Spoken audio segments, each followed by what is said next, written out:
కార్తీక పురాణం 21వ రోజు పారాయణం. శంకుడి కథ. కృష్ణుడి ద్వారా తన గత జన్మను గురించి తెలుసుకున్న సత్యభామ తిథుల్లో ఏకాదశి, మాసాల్లో కార్తీకం ఎందుకు ప్రీతికరమైనవో చెప్పవలసిందిగా కోరుతుంది. ఇదే విషయాన్ని గతంలో పృథు చక్రవర్తి అడిగితే నారద మహర్షి అందుకు గల కారణాలను చెప్పాడని, ఆ విషయాలను ఆమె ముందుంచుతానని కృష్ణుడు అంటాడు. గతంలో నారద మహర్షి పృథు చక్రవర్తి మధ్య జరిగిన సన్నివేశాన్ని ఆమె కళ్ళకు కడతాడు. పృథు చక్రవర్తి అడిగిన ప్రశ్నకి నారద మహర్షి సమాధానం చెప్పడం మొదలు పెడతాడు. పూర్వం శంకుడు అనే ఒక రాక్షసుడు ఉండేవాడు. అసురు లక్షణాలు కలిగినవాడు కనుక దేవతలను నానా రకాల ఇబ్బందులకు గురిచేస్తూ ఉంటాడు.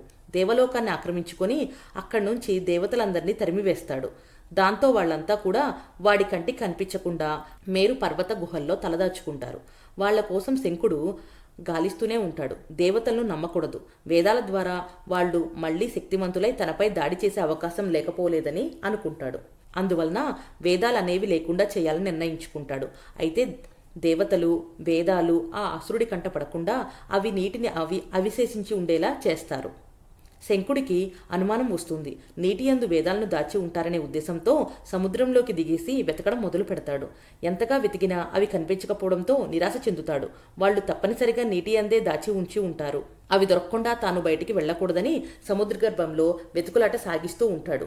శంకుడు సముద్ర గర్భాన ఉండడంతో దేవతలంతా గుహల్లో నుంచి బయటికి వస్తారు.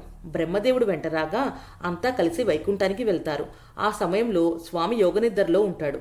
అది కార్తీక శుద్ధ ఏకాదశి కావడంతో మంగళ వాయిద్యాలను మోగిస్తూ కీర్తిస్తూ స్వామిని యోగనిద్ర నుంచి మేల్కొల్పుతారు. అప్పుడు స్వామి నిద్రలేచి కార్తీక శుద్ధ ఏకాదశి రోజున తనని పూజించిన వారికి సకల శుభాలు చేకూరుతాయని అభయం ఇస్తాడు. వైకుంఠానికి వెళ్లి విష్ణుమూర్తి దర్శనం చేసుకున్న దేవతలు శంకుడి ఆగడాలను గురించి వివరిస్తారు. వేదాలకు ఆపద వాటిలనుందని చెబుతారు. వేదాలను దక్కించుకోవడానికి శంకుడు సముద్ర గర్భంలో వెతుకుతున్నాడని అంటారు. శంకుడు గురించి ఆందోళన చెందవలసిన అవసరం లేదని, వాడి సంహారానికి సమయం ఆసన్నమైందని విష్ణుమూర్తి చెబుతాడు. శంకుడిని అంతం చేయడానికి తాను మత్స్యరూపాన్ని ధరించనున్నానని అంటాడు. మత్స్యావతార ప్రయోజనం అదేనని చెబుతూ అక్కడి నుంచి అదృశ్యమవుతాడు. కశ్యప మహర్షి సూర్యుడికి అర్ఘ్యం ఇస్తూ ఉండగా ఆయన దోసిల్లోకి చేపపిల్ల వస్తుంది. ఆ చేపపిల్లను వెంటనే ఆయన తన కమండలంలో వేస్తాడు. క్షణాల్లో ఆ చేపపిల్ల కమండలం అంతా నిండిపోతుంది. దాంతో ఆయన దానిని ఒక బావిలో విడిచిపెడతాడు. క్షణాల్లో దాని ఆకారం పెరిగిపోయి బావి అంతా ఆక్రమిస్తుంది. వెంటనే ఆయన దానిని తన మంత్రశక్తితో సరస్సులోకి పంపిస్తాడు. ఆ చేపపిల్ల సరస్సు అంతటినీ కూడా అలుముకుంటుంది. ఇదంతా ఆయనకి చాలా విచిత్రంగా అనిపిస్తుంది. అప్పుడు ఆయన దానిని సముద్రంలోకి వదులుతాడు. సముద్రంలోకి విడిచిపెట్టబడిన ఆ చేప తన ఆకారాన్ని మరిన్ని రెట్లు పెంచుతూ నీటి అడుక్కు చేరుకుంటుంది. ఒకవైపున వేదాల కోసం శంకుడు వెతుకుతూ ఉంటే మరొక వైపున శంకుడి కోసం మత్స్యావతారంలో స్వామి వెతుకుతూ ఉంటాడు. చివరికి స్వామి ఆ అసురుణ్ణి చిక్కించుకొని సంహరించి వేదాలను రక్షిస్తాడు. శంకుణ్ణి శంఖంగా మార్చుకుని తన చేత ధరించి సముద్ర గర్భం నుంచి బయటకు వస్తాడు. అసురుడి పోరాటం కారణంగా అలసిన స్వామి బదరీ వనంలో సేద తీరుతాడు. దేవతలు, మహర్షులు స్వామిని సేవిస్తూ కీర్తిస్తారు.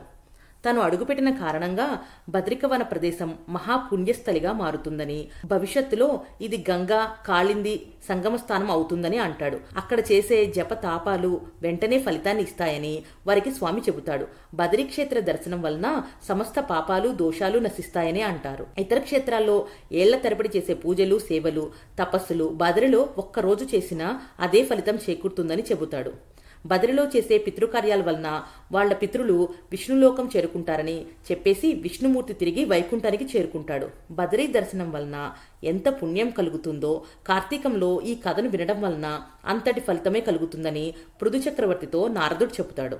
కార్తీక పురాణం 21వ రోజు పారాయణం సమాప్తం. ఓం నమః శివాయ. హర హర మహాదేవ శంభో శంకర.